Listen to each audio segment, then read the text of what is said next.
What's up, New York Mets Nation? The Bat Fry, Kenny Fry here. And coming up on this episode of the Bat Cave, I'll be talking Mets Phillies. Mets are able to take 3 out of 4 versus the Phils. We'll talk about those games real quick. And then we'll take a look at Mets Braves as the season pretty much, for the most part, will come down to the series. Could come down to this series. And so we'll take a look at that and last night's game. And we'll talk about Francisco Lindor a little bit and go over the standings. So I'll have that and much, much more. So be sure to throw out your comments, likes, shares, and all that good stuff. And I will return in 50 seconds.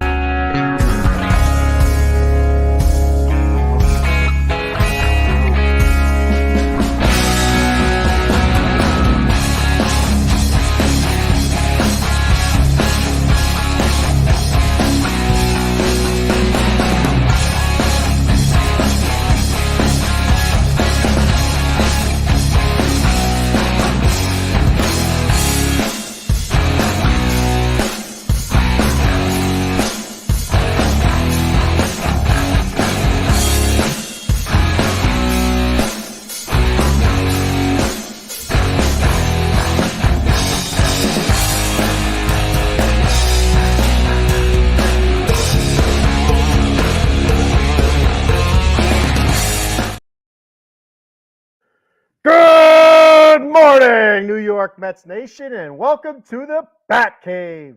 I'm your host, the Bat Fry, Kenny Fry. And no matter what happened last night, you know what day it is. It is Hump Day, baby. Hump Day for the working man. Yes, it is. It's that wonderful time of the week where it's all downhill from here, baby. Unless you have to work the weekend, then it sucks to be you. That was me last weekend. So all right, it's Hump Day. Whoop, whoop. So real quick before I get the shindig started here, I'm going to go ahead and let you know who the show is brought to you by.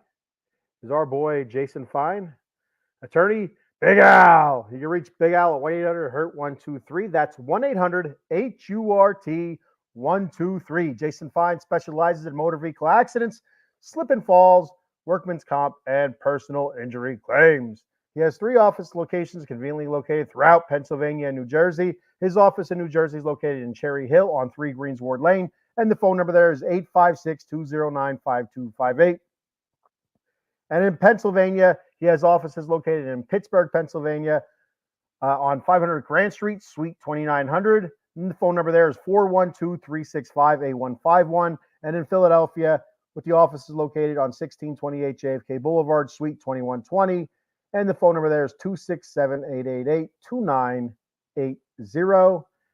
That's Jason Fine, attorney Big Al. All right. So let's get this show on the road. We'll talk about last night in a couple minutes here. I'm going to go ahead and go through what happened this past week. Since the last time I was on was last Thursday.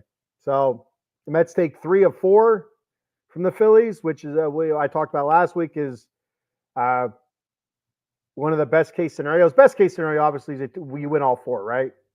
But just as good was 3 of 4. Okay would have been 2 of 2. Bad would have been 1 of 4. And the worst case scenario would have been taking 0 of 4, getting swept by the Phils. That did not happen as we came out in game 1 and lit them up. Set a franchise record for most games in a row, scoring double-digit runs, 10-plus runs. That was a 10-6 win versus the Phillies. We had homers from Vientos, Alonso. Nimmo had a 2-run shot. Alvarez, a 3-run shot. Alvarez seemed like his power is starting to heat up a little bit, so that's good news there. Hopefully that can kind of carry over into some of this solid pitching that we're going to be seeing from the Braves. So Alvarez, he had 3 RBIs. Nimmo had 3 RBI. Vientos had a couple RBI. Acuna, he just keeps on rolling. He had an RBI in that game as well. Luis Severino, against the Phillies, 6 innings pitched, 5 hits, 3 earned runs, 2 walks, and 7 strikeouts. The Mets had themselves a nice lead. I think it was 9-3. And then all of a sudden the Phillies started clawing their way back. They made it a 9-6 game. And I don't care who you are, if you're a Mets fan, your asshole started puckering. You got nervous. You got a little nervous there. And I don't blame you. I do not blame you at all. I was nervous. I felt a little bit better with the I think it was the Acuna RBI that made it 10. I could be wrong. With that 10th run though, given a 4-run lead, I felt a little bit better about it. Diaz came in, I believe, and shut it down. There in the end, it wasn't a save situation, but still shut it down in the 9th. We come out the next day and get lit up. David Peterson did not have it. Did not have the good stuff against the Phils that day. We lost 12-2. He was rocked in 3 2/3 innings pitched. 8 hits, 4 earned runs, 4 strikeouts. Ottavino, I mean, if I never see him pitch in New York for the New York Mets again, it would be too soon. And after 2002 season, I was hyped on Ottavino and Seth Lugo, and I was hoping they'd keep both. And unfortunately, we let the wrong guy go. I should have kept Seth Lugo, but hindsight is 20/20. I guess they say. I guess that's how the old saying goes. And Ottavino just stunk since then. Stunk is soft. There's no other word where I can come up with that I could think of. Putrid, maybe. I don't know. Putrid is worse than stunk. Something that smells really bad. Just a cow's rotten ass. I don't know. I don't know. It's just there's a word. Flatulated. I don't know. I don't know. He stinks. That's what I can come up with. That's what I'm going to stick with then. Brazoban also gave up a couple runs in that game. He's hit or miss. Positives. Iglesias had a leadoff home run. He's been awesome at a leadoff spot. I think he has like a 13 or 14 game hit streak going right now. So kudos to him. Nimmo, he also had an RBI, and all that was in the first inning too. I think it might have been the first inning actually. Yeah, Mets went up 2-0. Phillies bounced back. That's right. I remember it now. Phillies bounced back the next inning right away, and they didn't look back. So the Mets could easily fold it up shop after that. That's the Met thing to do, it seems like. But we didn't. This is a different team. I said this last week. I said I'm more excited to watch this team than I was the 2022 team. Just there's excitement. There's just a tenacity about this team. There's just an attitude about this team that you can really get behind. Don't get me wrong. I was excited for the 2022 Mets. 101 wins. Terrific season. Kind of shit the bed at the end there, but still, all in all, terrific season. But I wouldn't go out of my way and say that was an exciting bunch or a bunch that I could really get behind. Again, I always look at Scherzer and just seems like a douchebag. I don't know. Just guys like that. It's not the Mets were full of those guys. It's just the attitude that they carried that year. And that could be the Buck Showalter thing. I like Buck Showalter, but his butthole's always puckered for some reason. Whether it's a stick up there or whatever it is, I'm not going to speculate too much as to what's in his ass. But it wasn't a lovable bunch. This year, I just feel like it's a team that's you can easily get behind, and you're really rooting hard for them. And I just feel good about this team, and I really, really like this team. So they bounced back from that 12-2 loss with a nice 6-3 win. Alvy, Francisco Alvarez, and Ronald Acuna, they answer Schwarber's early home run. He had a leadoff home run to lead the game off. With a pair of their home runs in the next inning, in the bottom of the second inning, Alvarez had a homer, Acuna had a homer. Just can't say enough great stuff about Acuna. A little bit shaky in the field once in a while, but he'll get there with that. Nimmo breaks a 2-2 tie in the 7th inning with an RBI single, scoring Starling Marte. Then Alvarez comes up and he doubles in Alonso and Nimmo. So again, Alvarez coming up huge. It looks like he's starting to heat up just at the right time here. Shamanaya, a good day pitching. 7 innings pitched, 7+ innings. He went into the 8th. I think he either gave up a hit or gave up a walk. I don't know. It was a hit. He didn't have any walks in this game. 7 innings pitched, 3 hits, 3 earned runs, 6 strikeouts. He pitched well. Only 89 pitches. I know there were some questions about that. 89 pitches. Why'd you pull him then? And you don't want to push it. He goes out there and you push it to the next batter. Who knows the next guy because he's already seen him a couple times. Maybe he takes him deep, or maybe they're just trying to leave some more bullets in the chamber for Manaea as well. Maybe not push him to 105, 106 pitches, 110 pitches. All right, let's cool him off here and and then save some bullets. keep some bullets in the chamber for him. Reed Garrett comes in. He goes 2/3 innings pitched, 1 hit. Diaz comes in, 1 1/3 innings pitched. So 1+ innings. He comes into the 8th inning, 2 strikeouts. He gets a save, his 19th of the season. So great. So at least we earned a split there. Coming to the next game for a chance to win the series and come out looking really, really good. Unfortunately, the Braves keep on winning there. The Braves, when we lost, the Braves lost. When we won, the Braves won. So it's just couldn't gain any ground, even though we had a terrific series against the Phillies. I just could not do it against the Braves, or could not get the Braves to slip up a little bit. So the Mets win 2-1 in the series finale against the Phillies. We win the series 3-4. Phillies score on McGill early. McGill didn't pitch bad either. He just scored on him early. But Taylor gets it back in the second with an RBI single. So McGill gets this run up in the first inning. And like I said, he didn't pitch bad. You got out of him what you needed to get out of him. 4 innings pitched, 1 earned run, a couple walks, 6 strikeouts, 83 pitches. He was working a lot of deep counts. And who knows? He doesn't walk any guys. Maybe he goes to the 5th inning. Maybe he gets through 5. I guess a chance for the win. But overall, he didn't pitch bad. I thought he pitched well. And the bullpen just came up huge.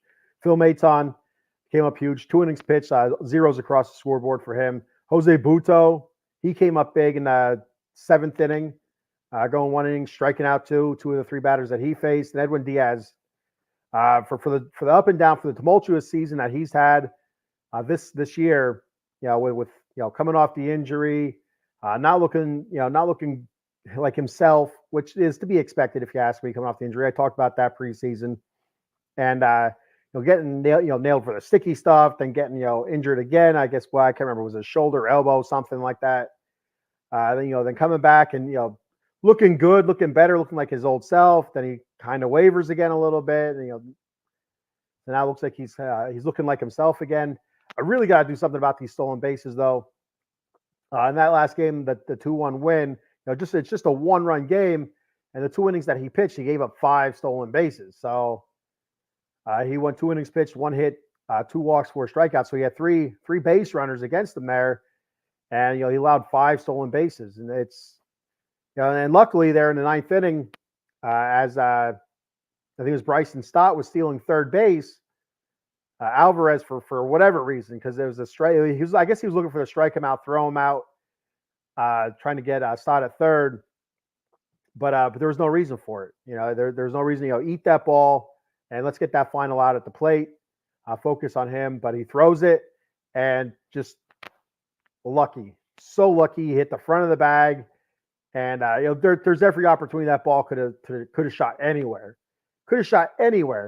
For some reason, that ball shot straight up in the air, bounced once, found Vientos' hand. Unbelievable. Absolutely unbelievable. You've seen it time and time again, where either it skips by the 3rd baseman, who in this case would have been Vientos, or it hits the bag and just goes some crazy ass direction, ends up in the dugout, and it's just disaster there. But they get away with it. So good, good stuff there. Great series.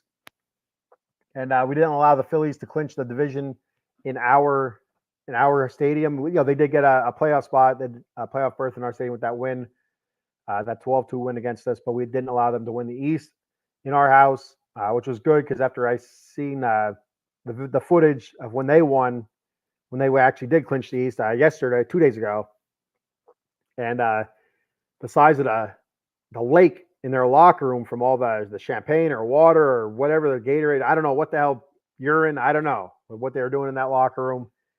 It was ankle deep, and that's going to soak into the carpet. You're going to need new carpeting, all that woodwork, it's soaking into that. There's going to be mold. The Phillies are going to get sick from all the black mold, and they're going to miss the playoffs and stuff. So they just pretty much sabotage themselves, I think. So kudos to the Phillies there on sabotaging themselves by creating a mold situation with all the fluid on the floor, and inevitably soaking into the walls and into that woodwork, into the locker room there. That will turn to mold, and in time, that will make them sick. No doubt.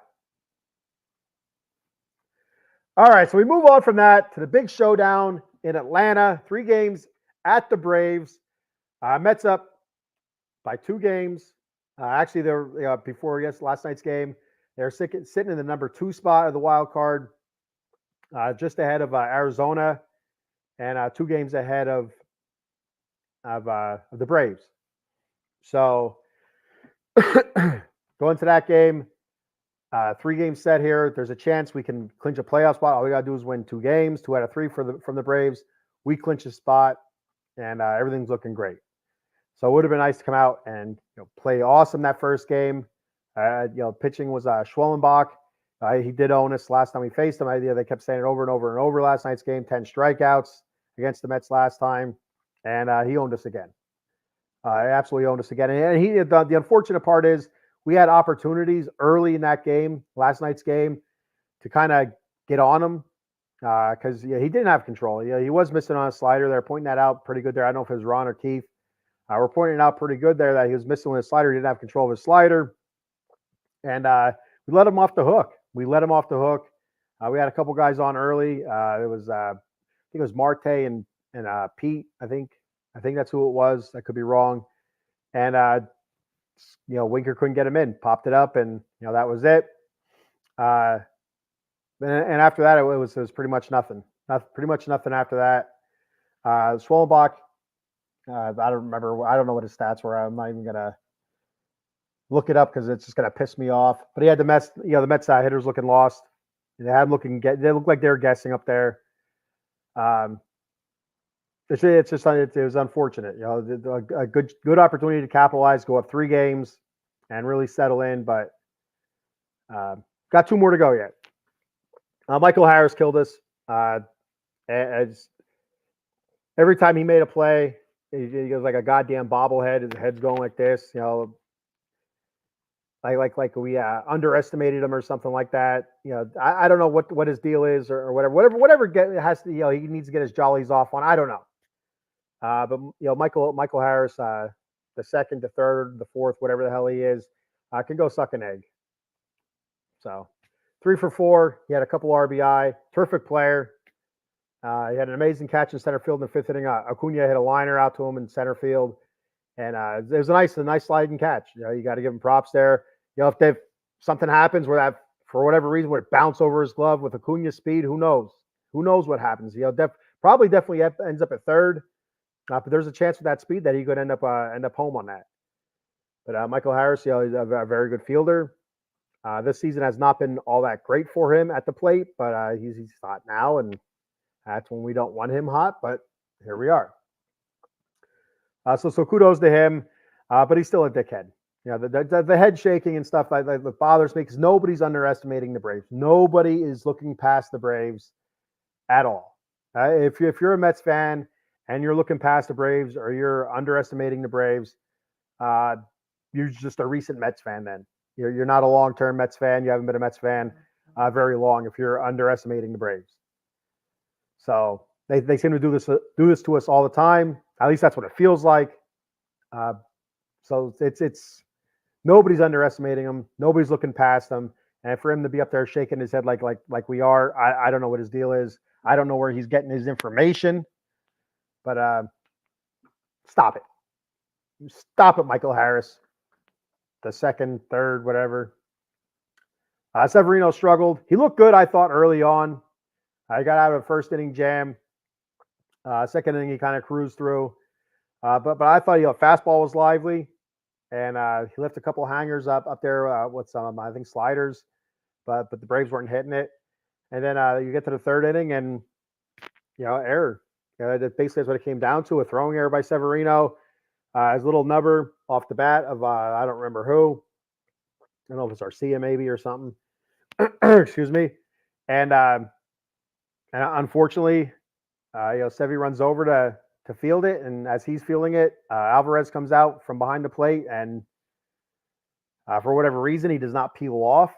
Because very clearly that's Alvarez or Severino's ball. Very clearly, because for Alvarez to make that, he has to go further than Severino. And he has to turn and throw. Severino facing the ball, all he has to do is run, pick it up, step and throw.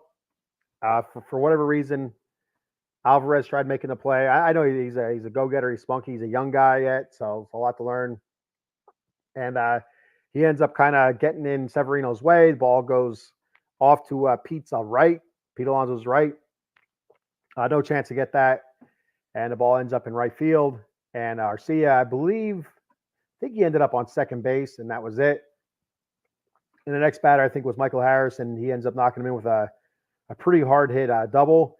And then after that, it was a couple dinkers, just a couple little dinkers, little bloops, just balls that are, they were not hit hard, just found openings. And so the Braves didn't really knock him around, but they kind of just picked at him a little bit, like a bunch of buzzards, a bunch of vultures picking at a carcass, just kind of nibbling a little bit here or there, and that was it for my opinion. Otherwise, I thought he didn't look terrible. I just didn't execute the right pitches, and the Braves got lucky on a couple of hits. So he won 4 innings, pitched 7 hits, 4 earned runs, 1 walk, 5 strikeouts on 89 pitches.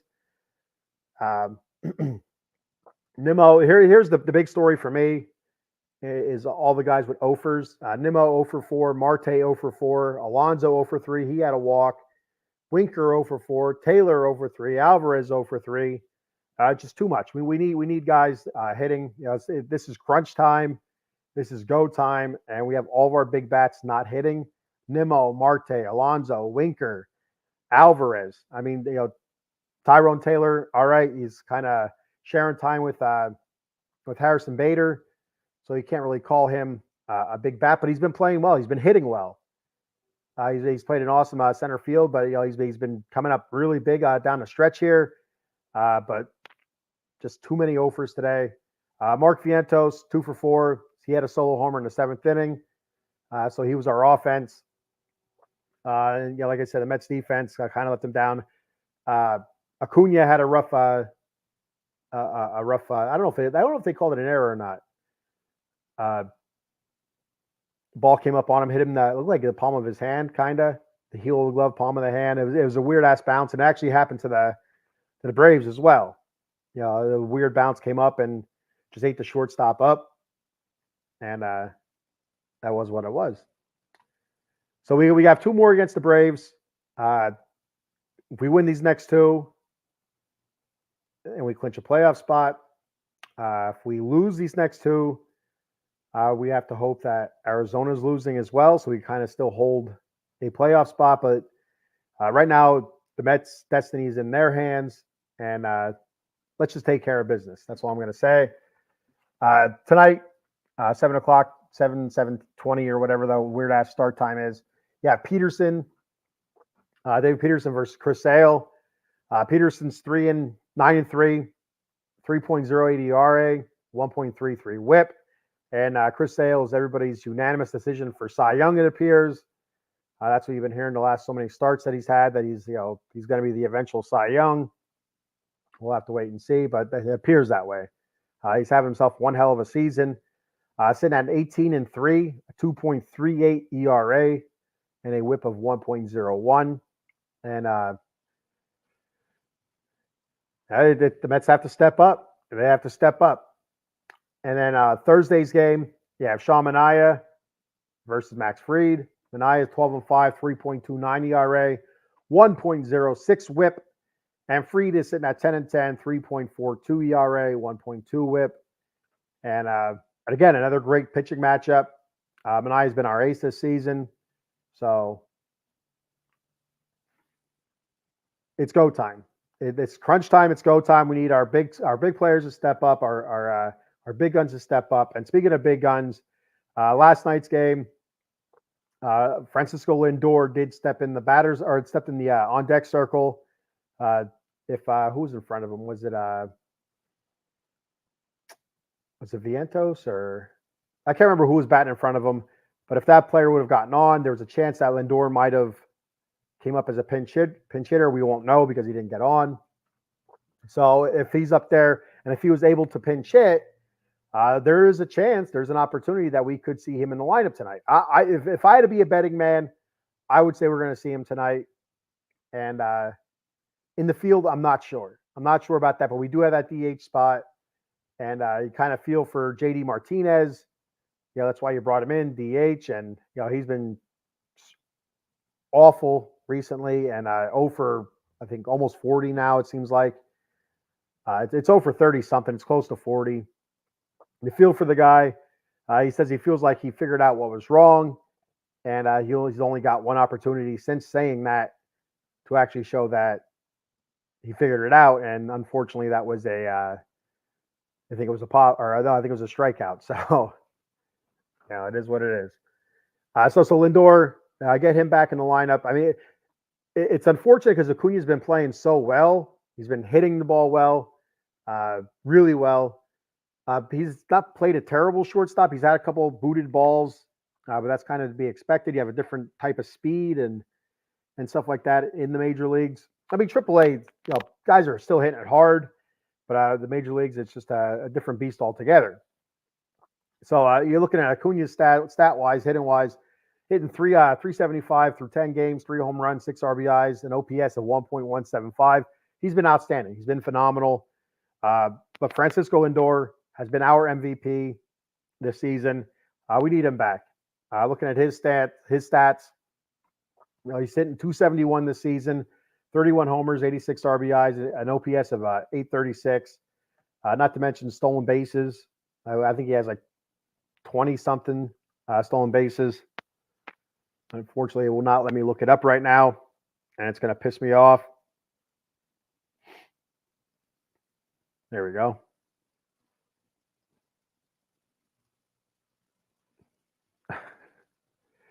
Where are we at here? 2024 stolen bases. He's at 27, so he's pretty close to 30 stolen bases. With a bum back, I wouldn't expect him to be stealing any bases if he did get on.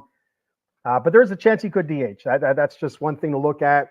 I know Ryan Finkelstein from Locked On Mets, that's something that he was talking about.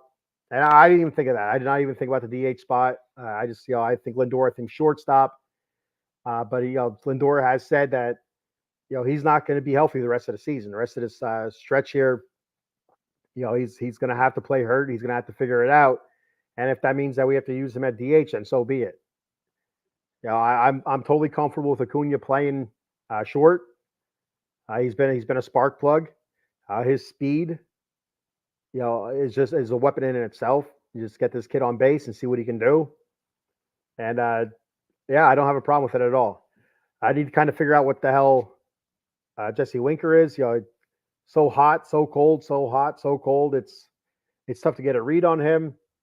We need Pete to have the next few games here to have a monster breakout here. It's been such a tumultuous season for Alonso, and now is the time for this man to step up and show out. He hasn't shown out for most of the season. I love Pete Alonso. I want the Mets to re-sign Pete Alonso. I do not want Pete Alonso to go anywhere else. But this is the time. The time is now to cement his Mets legacy. If he can go out there and just create magic with his bat and carry the Mets through these next few games, this is a fan base that can go from hating you to loving you in a blink of an eye. It's that quick. And they could also go from loving you to hating you in a blink of an eye. He kind of found out. It seems like he was so beloved since he's come onto the scene there since 2019, and this season it just seemed like it's been a rough season for Pete. Whether it's in the media, fans, just riding his ass and just not producing what we're used to him producing.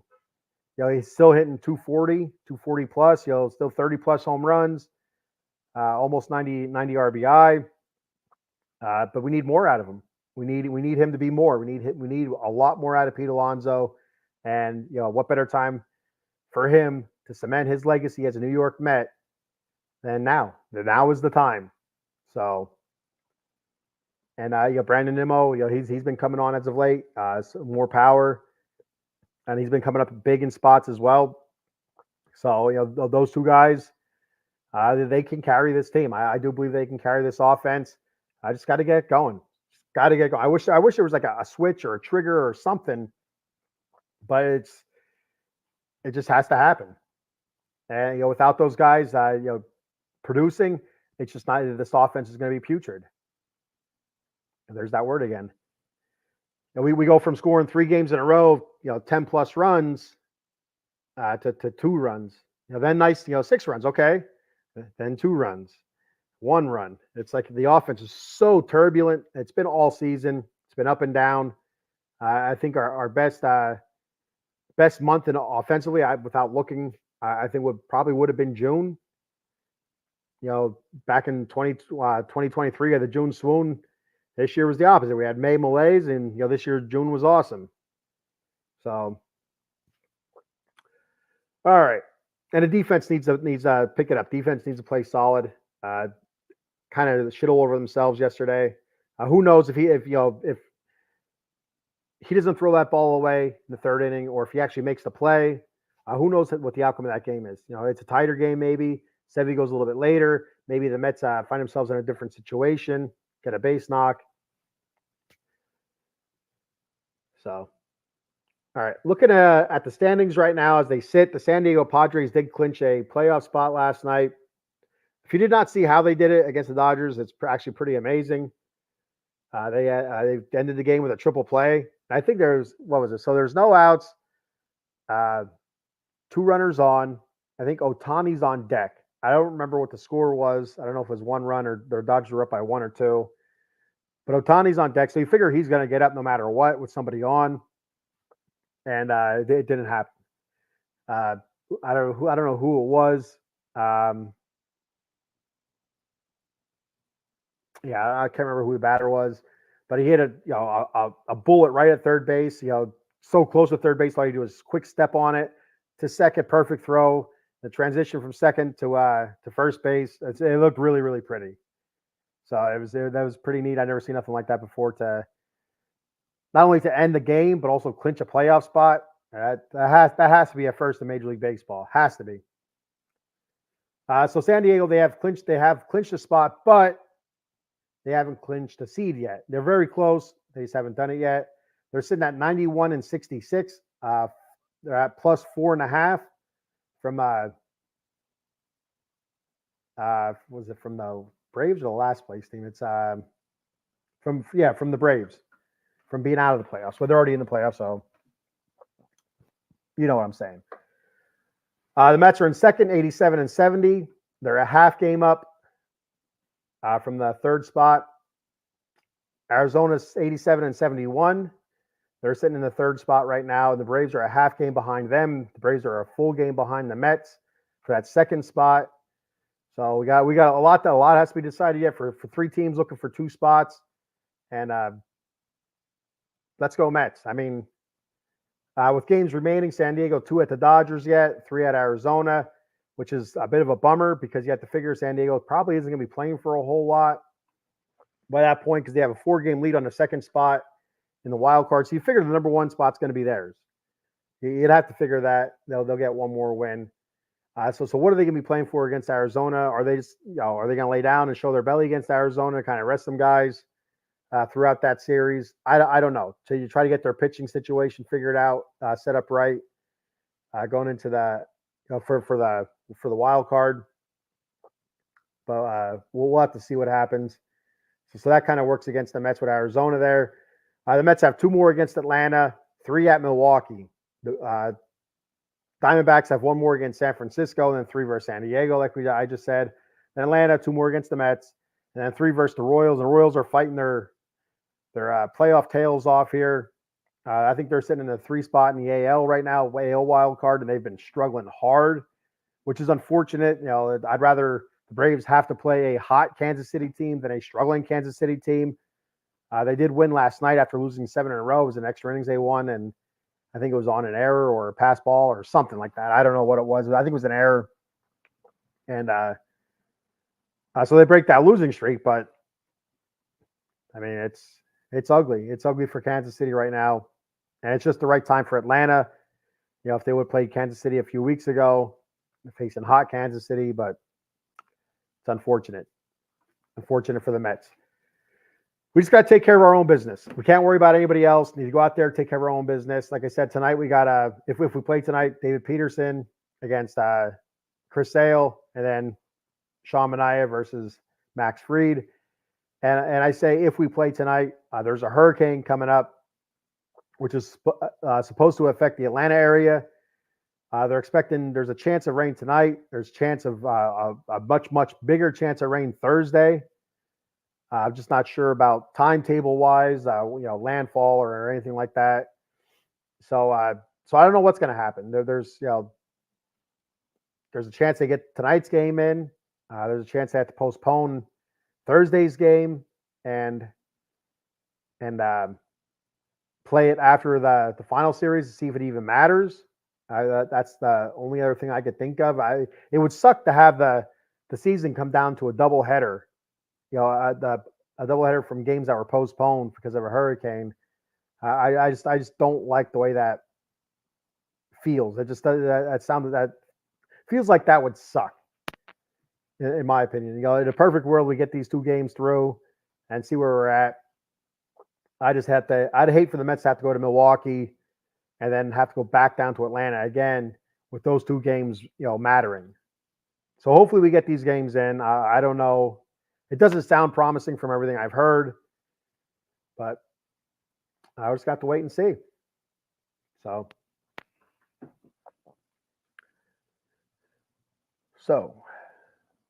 that's all I have for today. We got a comment here, our first comment of the day, and our boy Yuki Matsui checking in. What's up? He says it's big boy time. Absolutely. The Mets knuckle up, and that's something I was just talking about, Yuki. And Yuki, I just want to give you a shout out here, buddy. I was listening to Ryan Finkelstein talking. I think it was like 2 days ago. I was listening to him on Locked On Mets, and he mentioned Yuki Matsui. So he mentioned you. He said, he goes, I don't think it's a real Yuki Matsui. I'm like, that's what I said when Yuki first came onto the Batcave. So I don't think that's the real Yuki, but who knows? He was Yamamoto before. I don't know. But anyway, so there you go. You had a shout out from the big boys in podcasting, not just this little peanut here. But that's what I was just talking about. It's the time for these big guys to step up. I said, Pete Alonso, this is his time to cement his legacy as a Met. If he's able to carry this team, which he's done in the past, he's carried this team in the past, this offense in the past. He's done it with his bat. If he's able to do that and get this team to the playoffs, and who knows from there, that would cement him as an all-time Met, I think. And who knows with the contract and stuff like that. Everybody knows where I stand with Pete on that. And Nimmo, Brandon Nimmo, terrific first half, not so great second half, but has played much better these last few weeks. His power's starting to come around. He's starting to get bigger hits. He's coming up in big situations. And Mark Vientos, he's been struggling recently, but every once in a while he'll pop up in a game and have a couple big hits. Francisco Alvarez is starting to come up big. Last night, not so much, but it's time for the big boys to step up. It's time, and Lindor, I think it's time. Take a couple Advil and get out there and swing that bat. If it has to be through DH, then it has to be through DH. Sorry, JD Martinez, it is what it is. I'd rather have Lindor there than JD Martinez anyway. And Angels in the outfield or Angels in the infield. That's what he was talking about. And that's something that you brought up on my show. Actually, I think it was probably a day or two before his show, I believe. I can't remember exactly what day the show that he mentioned you was live, was recorded or whatever. However he does it, I don't know how he does it. I go live. I don't know if he goes live. He may go live. I'm not really sure. But yeah, it was kind of neat. Like, hey, I know that guy. He's on my show too, Yuki Matsui. He's always asking questions and kind of gets the show going here. I appreciate it. So I thought that was pretty cool. And I was happy for you because you always have great points. You really do, and you always have great questions and stuff like that. But do you think we see Lindor tonight if the game's played tonight, Yuki? Do you think Lindor will be in the lineup? And if so, is he going to be shortstop? Is he going to be DH? What do you think we could see? Do you think we could see Lindor in any capacity? I mean, we've recently learned that Kodai Senga will not be coming back this season. There was a chance that he'd come back For actually, I think it was today or tomorrow's game. I think he was off the DL. I think the 25th or I don't remember if it said 25th or 26th, which is 25th is today. Tomorrow's 26th. But there was a chance that he could pitch in this series, and then we get the news the other day that they shut him down. That he's done. He'll be out for the rest of the season. So that was kind of a bummer, but not surprising. That's something I talked about last week, and so. Lindor is finished future DH in 2025. I don't know about that. You think they'd take his glove off the field? He has a solid glove. He's a past Gold Glover, and he's always in the contention for a Gold Glove at shortstop. Or you think that that Acuna is just the future there at shortstop? I mean, because there's been talk about Vientos at DH, and if the Mets re-sign Pete, there's a chance of Pete at DH. Or do we have something like what I talked about earlier this season before we signed JD Martinez? I like the idea of a rotating DH. When a guy needs time off his feet, then I think that's when you put that guy at DH. Let him swing the bat, 3 times, 4 times a game or whatever. And that way he's still not out in the field. But whatever. You're not wrong there. Lindor's back is our Titanic. It could be. It could be our Titanic. I mean, so far since he's been out, this is only, I believe, their second loss since he's been out, since he's not been in the lineup. I don't know, what is it, 8-2 or 7-2 or something like that. So it hasn't been quite our Titanic, but these are the biggest games of the season right now, and they need him in the lineup. They need him in the lineup, and I mean, I think just him being out in the lineup, whether or not he produces, could be somewhat of a spark for this team. So, and it's about his offense. It's not so much about his defense. It's about his offense. He does have that leadership quality when he's out in the field. There's times he'll go over and talk to the pitcher or whatever, and a couple words for him, and that's it. He's a leader. Lindor is the leader of the team. He's the captain of the team, and I don't think anybody will dispute that. He's very, very important on the field, but I just think that bat is even more important in this lineup, especially right now. Facing that pitching that they're going to be facing coming up here between Chris Sale and Max Fried, it's go time, and they need his ass in the lineup like yesterday. So I do believe he's back. I believe he's back this year.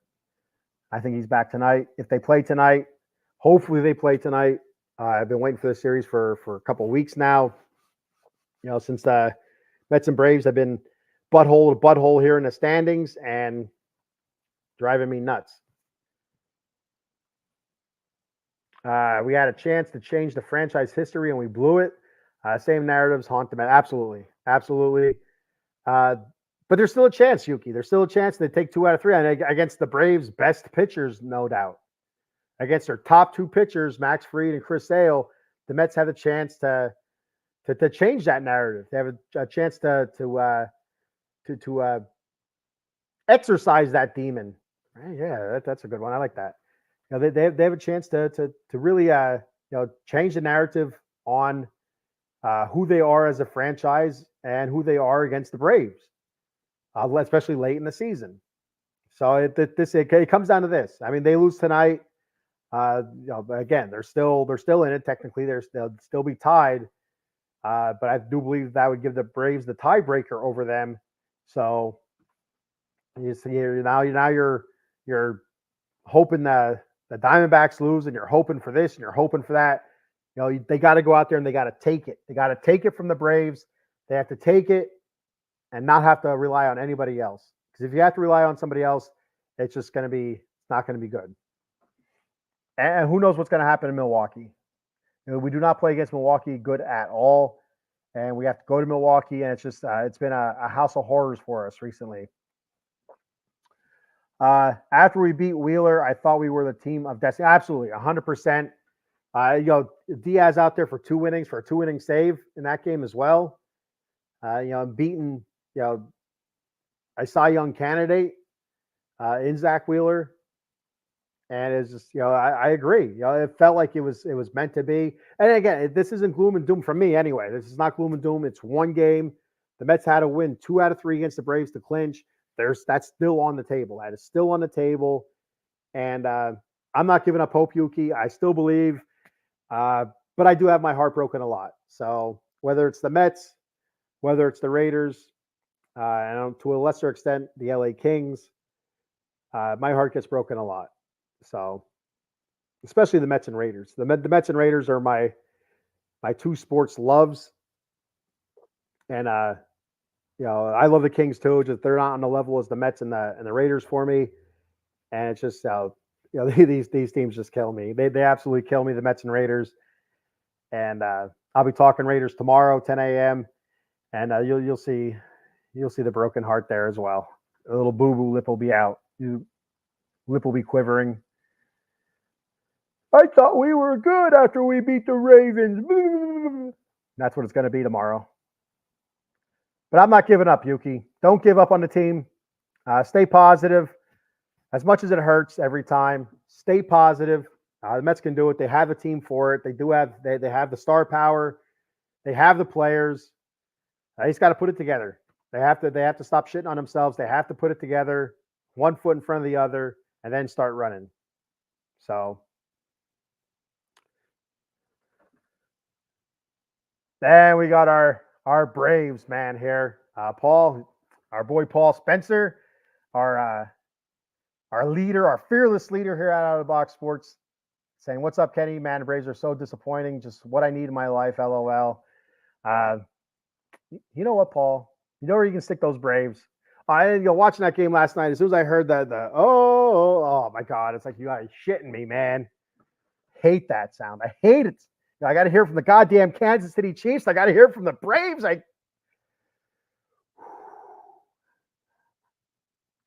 right.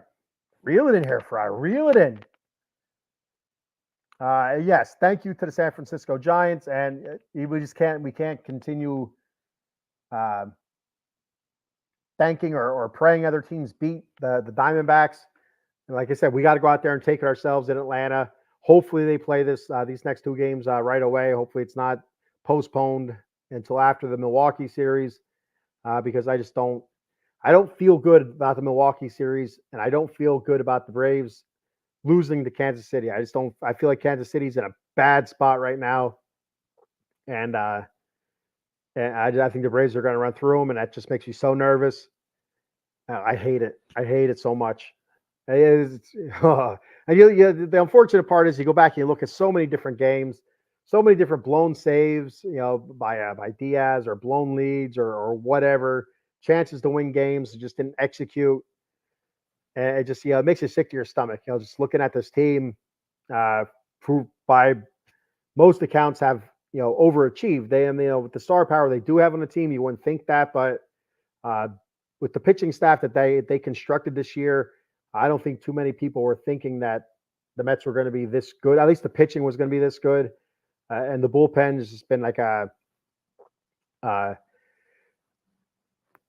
basically gumming the cracks, for most of the season, closing the cracks with pieces of gum. And, a lot of times they've been holding, and sometimes they haven't been holding, so we would spring leaks here from time to time, but then there's times they would hold strong. So it's been a very interesting season so far. Hopefully they finish it off the right way, win these next two versus the Braves, and clinch that spot. And we don't have to worry about the Milwaukee Brewers and the Arizona Diamondbacks or the Kansas City Royals beating the Braves or anything like that. So, all right. So that's all I have for today. One more time, I'm going to go ahead and read these standings out. San Diego did clinch a spot last night, sitting at 91 and 66.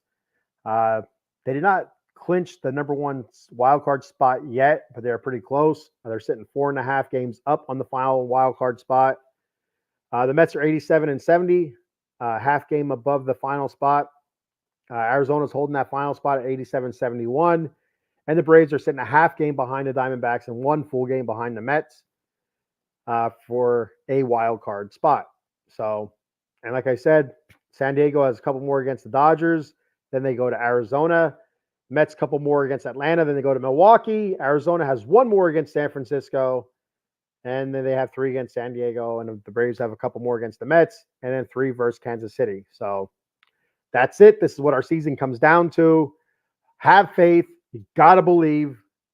As much as it's going to hurt, there's that chance, there's that possibility that they're going to pull through it. That they're going to pull through it.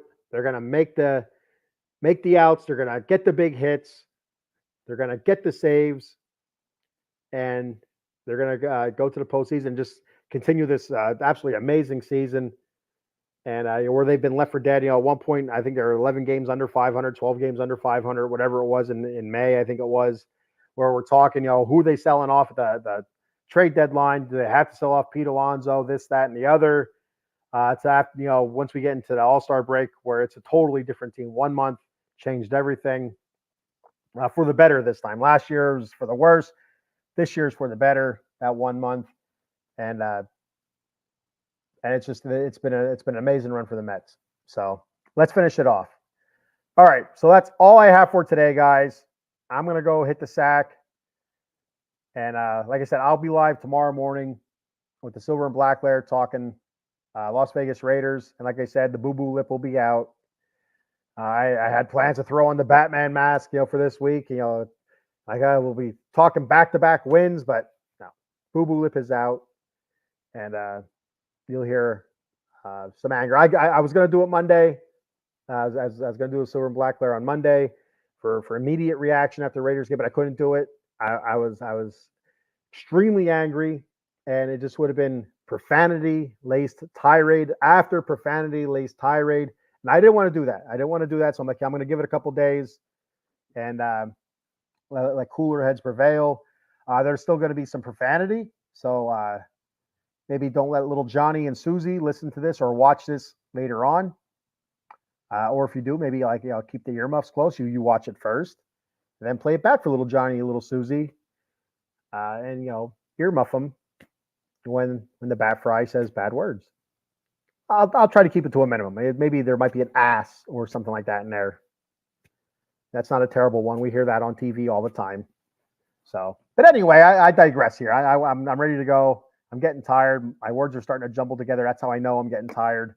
So that's all I have. I got one more comment here to pull through here. Yuki Matsui, the Mets surprise the fans whenever the team hits rock bottom in 2024. Yeah. So the rock bottom was in May, right? So that was for me. That's when our rock bottom. And I don't feel like this would be our rock bottom. Even if we did fall apart, I don't feel like that'd be the rock bottom. I feel like they did a hell of a job clawing out of May, and turning in a really, really good season. But they're on the precipice of something really, really. I don't want to say special, but yeah, they're on the precipice of something really, really special here. I feel like I just feel like this team, if they can find their way into the playoffs, I feel like that there's an opportunity for them to go on a run. And I've done it so many different times where I compared them to the 2022 Phillies, whereas a tumultuous season for the Phillies, they just barely get into the wild card playoffs, but they go into the playoffs for the most part fairly hot. They weren't scorching hot going into the playoffs. They were fairly hot. They were playing good baseball. They weren't playing great baseball, but it's enough to get in. And then they found another level. I feel like this Mets team can do that. A tumultuous season, up and down. Since basically June 1st, they've had the best record in baseball. That's from a couple days ago. Maybe they don't now. I don't know. But that was a few days ago after they took 3 or 4 from the Phillies. Since June 1st or May 31st, whatever it was, they've had the best record in baseball. And even with that, there has been some lows in there where it's, you just, all right, they're done. That's it. And then they find a way out of it. They climb out of it. The thing we've seen with this offense is they're hot and cold. They'll go hot for a couple of games. They'll go cold for a couple of games. So now the way I look at it is they've been cold for a couple of games. A 2-1 win versus the Phillies and a 5-1 loss against the Braves. So that's, some not so great offense. So now it's time for the offense to go hot for a couple of days. And what perfect time to go hot for a couple of days than in hot Atlanta, right? So we'll have to wait and see. I I feel good about it, Yuki. I feel good about it. Mets fans out there watching right now, I feel good. I feel good about it. I really do.